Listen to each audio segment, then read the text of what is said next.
বাবানের আজকে স্কুল নেই, এখন তো দুপুর হয়ে গেছে, 1টা বাজে। চান টান করিয়ে ভাত খাইয়ে দিয়েছি। আর বাবানের একটু গরমকাল হলে না সোয়েট র্যাশ হয়, ওই জন্য সেদিনে উলুবেড়িয়া হসপিটালে গিয়েছিলাম। বাবানের না, আমারও হয়, ওই জন্য উলুবেড়িয়া হসপিটালে গেছিলাম। তো সেখান থেকে একটা অ্যালার্জির ওষুধ দিয়েছে, আর এই ক্রিমটা বাইরে থেকে কিনে নিয়েছি, বলেছিল।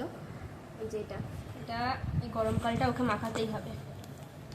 আর আমারও হয়, আমার জন্যে এটা দিয়েছে, দুজনে মাখছি। এই যে দেখো,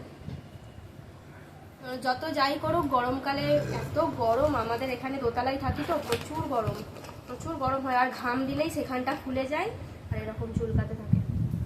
তো মাখিয়ে দিলাম, দেখি কমে নাকি। প্রত্যেকবারেই ডাক্তার দেখাই, ডাক্তার দেখালে ডাক্তার যেটা দেয় মাখাই, কিন্তু তাও এটা একদম ভালো হয় না। মোটামুটি সেই গরমকাল কমলে তারপরে একদম ভালো।